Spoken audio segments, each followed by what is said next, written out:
Before I can start this segment properly, I have to give all of you a bit of a history lesson. We're going to go back in time. We're going to go back in time to the time period of around 2014 to 2017, okay? How many of you were even somewhat politically active, if not even part of the community we're about to mention, back in the good old anti-SJWs ruling the whole political area on YouTube days? How many of you were around back then? There's a fair amount of you. I definitely was. I remember it. It may be hard for many of you who weren't around to imagine it, because I know at least a few of you here are Zoomers who, maybe never experienced the days of the monolithic empire that was the right-wing community, the right-wing or anti-SJW community, I should say, to be more broad, empire that was on YouTube that just dominated politics. This image, I feel, perfectly encapsulates exactly what I'm talking about. Let me zoom out a little bit so you can see it. Now, to be fair, I think Peter Coffin's depiction here is still pretty accurate. I just want to point that out before we go over this. Peter Coffin's depiction right here, very accurate. That still holds up today. Now, you can probably imagine this.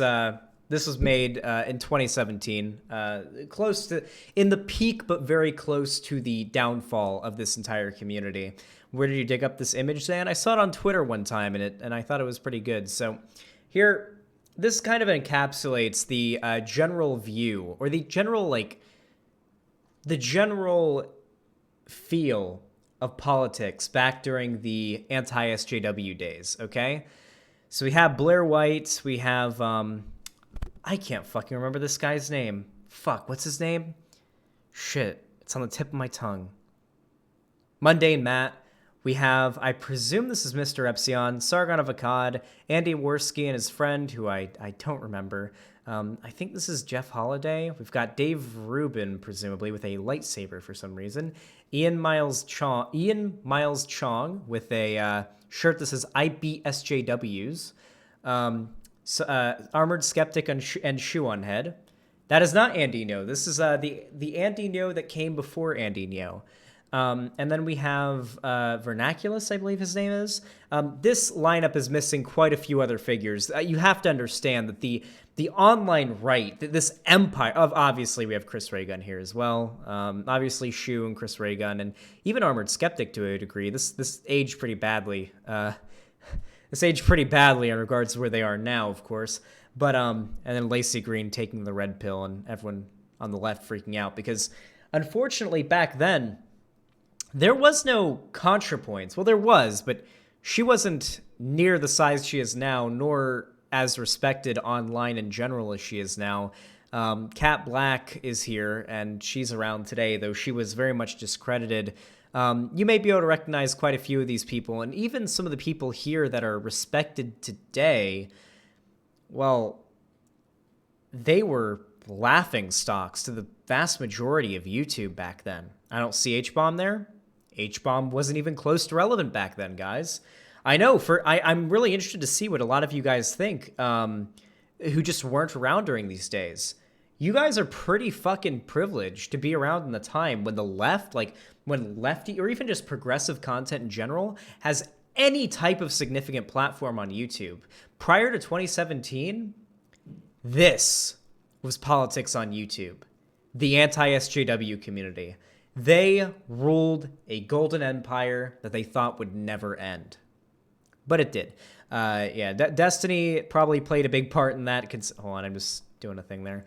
Destiny, ironically, probably played a huge part in that because he debated most of these people and blew them the fuck out and brought a lot of their audiences over to the left. And from there, people like ContraPoint started to slowly grow their relevance. And the general political landscape on YouTube started to shift a lot more to the left, which is pretty great. It was really in 2017 when shit started to downfall for these people. And obviously Sean Head and Chris Ray Gun are pretty cool people now, and they've sort of moved away from this type of shit because they realize that maybe gathering under a banner that looks like the Nazi flag, but it says Keck on it, maybe that's not a good idea. Obviously, Blair White here is still quite relevant. Andy Warski, I'm pretty sure, is in jail. Dave Rubin's still pretty relevant. I don't know what Vernaculus is up to. Sargon's still fairly relevant, and Repsion has very much moved on from the shit he was doing back then, from what I can understand. Really, like, the largest and most well-known lefty YouTubers back in the day were Kevin Logan and Christy Winters, which is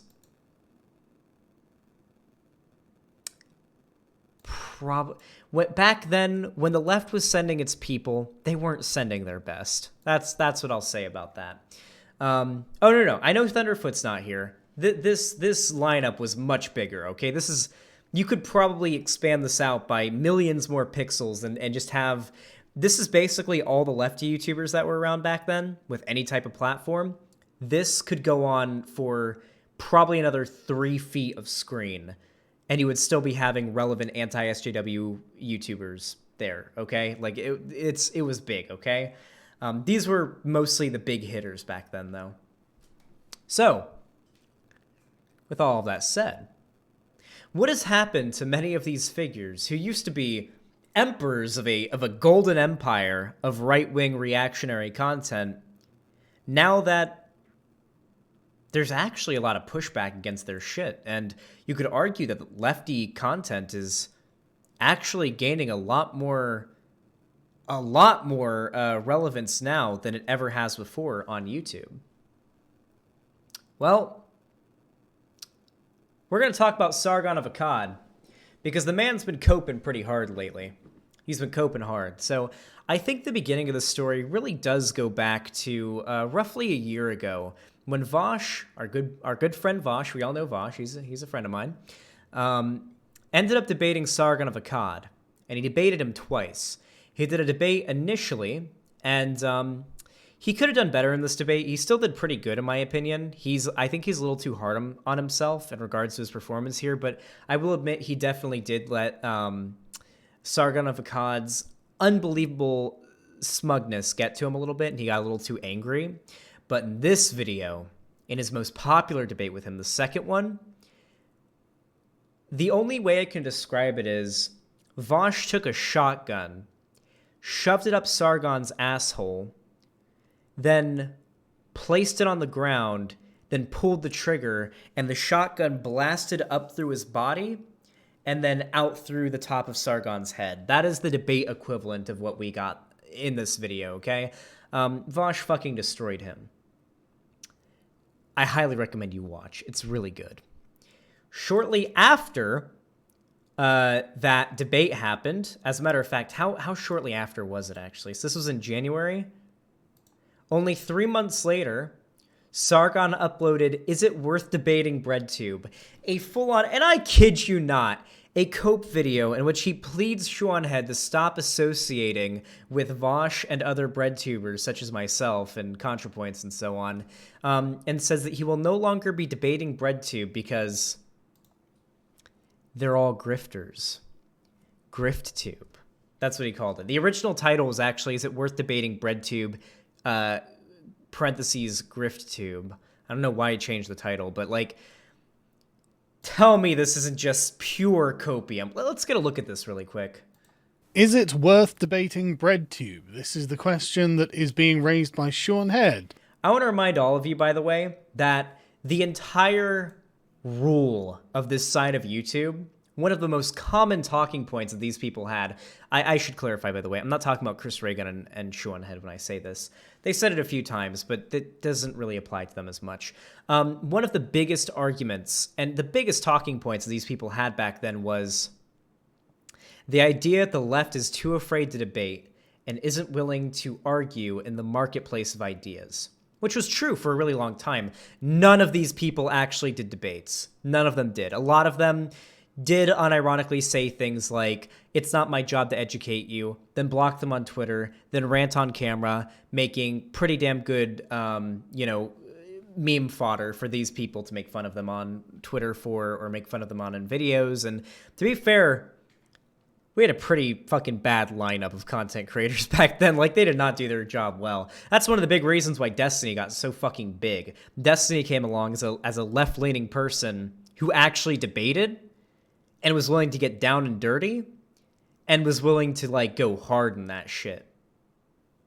And that was, like, a big deal back then. That's one of the big reasons why I actually took him seriously and enjoyed his videos and, you know, followed him, right? As bad as Destiny's conduct has been lately, by lately I mean the last couple years, back then it was a pretty big deal, and from there we obviously saw the rise of leftist and more progressive left-leaning content. But one of their biggest arguments was that the left just didn't debate. The left was too afraid to engage in the marketplace of ideas. So it's really funny that Sargon of Akkad ends up coming out with a video shortly after being blown the fuck out in a debate with Vosh, claiming that he is not going to debate anybody from BreadTube, and he recommends that the other surviving anti-SJW YouTubers don't do it either. Most notably, Styx, Hex, and Hammer666, who's been dodging any debates with me, Vosh, or any other lefty YouTubers for quite a while now, because he's learned his lesson. He learned from what happened to Sargon. He doesn't want it to happen to himself. So let's go ahead and just watch this very briefly, and then we'll move on to Sargon's most recent COPE video. When she tweets to Vorsh, a communist YouTuber who wanted to debate Styx, Hex, and Hammer666, who's a libertarian YouTuber. And Styx doesn't want to do this because, well, he thinks that Vorsh just isn't worth the time. So... Bullshit, by the way. I'm pretty sure Vosh had like a pretty large audience at the time. By the way, I want to point out, like, Styx, Hex, and Hammer is a Nazi. He's not a libertarian. He's been very, very mask off many times. He's a fucking Nazi, okay? They're pussying out. It's as simple as that. This whole video is basically just him going over, like, really just simping for Shu, honestly. It's really weird. Just hardcore simping for Shu, asking her to stop associating with Vosh and other BreadTubers, and it's really fucking weird. It's really fucking weird. But we'll go ahead and move on to the modern day shit. You can see he's been talking about people like Hassan, who is one of the largest streamers on Twitch and is quite left-leaning. Sargon talking to Jesse Lee Peterson, that's definitely something. Being mad about Vosh some more, I guess. But his most recent video is why BreadTube is wrong about everything. Got a real mask on there. We got the thumbnail here, and it's Vosh and his Biden merch there, so that's interesting. He really does seem to have a hard-on for Vosh, too. I guess it makes sense, because it was Vosh that blew him the fuck out and made him decide to never debate another left-leaning streamer or YouTuber ever again, and become a recluse, just making prepared content or streamed content constantly now. Let's go ahead and get a short look at this. It's an hour long and it's a stream, so we're not watching all of that, but let's go ahead and just take a small look how well that's going. Who's the... Oh, I should mention, did you know that Sargon had a Twitter account where he pretended to be not him, but it was confirmed it was him, where he would just reply to Vosh's tweets with zoomed-in pictures of Vosh's dick through his pants when he would get up off stream, like when he would stand up when he's on stream? This dude is like... This guy is like falling into a deep depression, okay?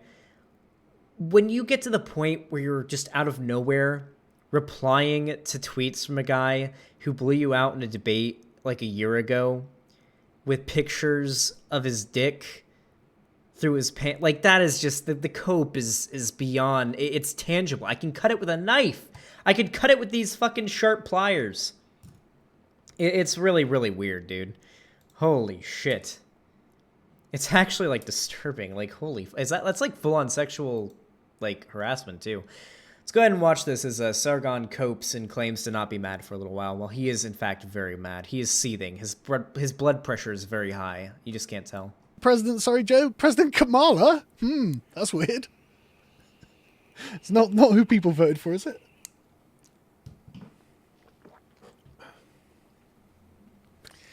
Carl is a necromancer. Watch as he brings the dead channel back to life. Yeah, I know. Well, because I'm the boss now, which is nice. I can go in an hour late, so I thought I'd just come and hang out with you guys. Very weird talk. I want to see the I want to see where he's going over the content. I want to see the content. Come on, Sargon, hit me up. Hit me up, boomer. What's this? I mean, what can an MEP even propose? After challenging Mr. So that's the clip.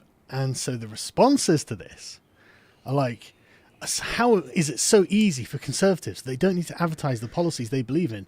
Like, Christ, is it really an uphill battle for Progressives?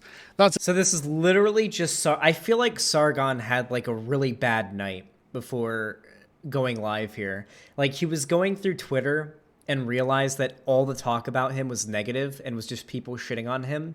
He realized that his relevance is slowly just dissolving away.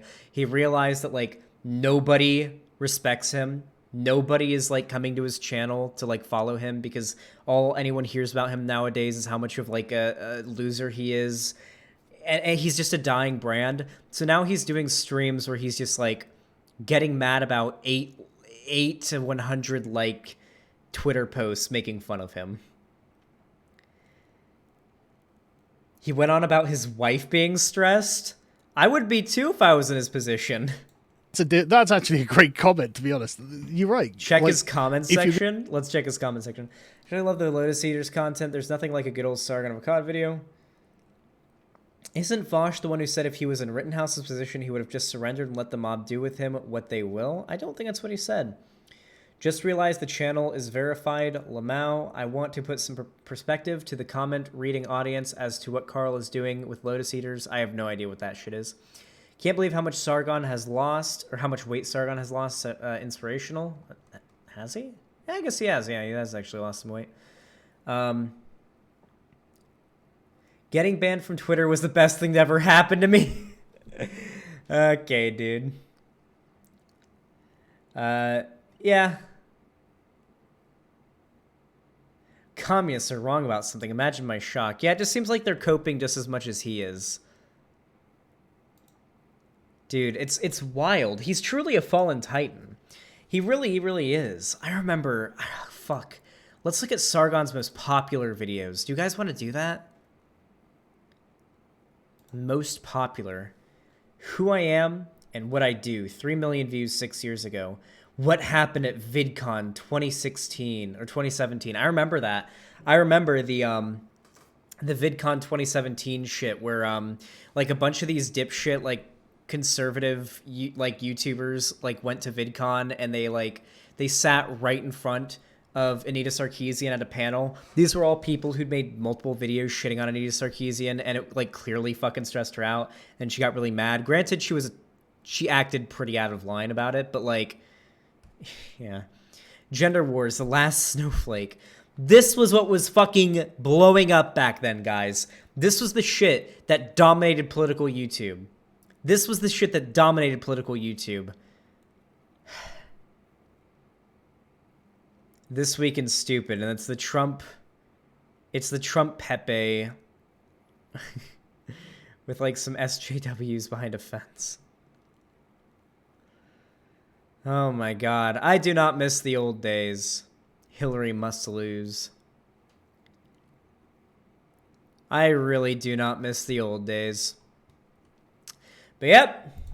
I don't think this stream is worth going over. There's not really any content there. Like, there's really just... There is no content to go over here. It's just him coping. And, like, occasionally doing, like, the smuckle that he does, where he's, like, very mad and very, like, blown the fuck out and owned. And he's, like, really trying to hide it. It is funny. But it's also quite depressing. And it's a little nostalgic, too. It kind of brings me back to when I was a reactionary and I watched Sargon's videos. I did watch Sargon when I was on the right. Not when I was the furthest right I got. It was more of an earlier on thing, but still, you know. Whew. Watching him, like, cry about Shoe on Head, too, is also really weird. He's got to stop doing that shit, dude. But I think it really is interesting. I want to make a documentary, dude. Something I've wanted to do for a while, I've really wanted to do this, is, like, a prepared video going over the history of the anti-SJW community, the downfall of the anti-SJW community, and where it is now. like going over some of the largest content creators from back then, and like the memes from back then, the political areas of the time, and just really fucking go over it, you know?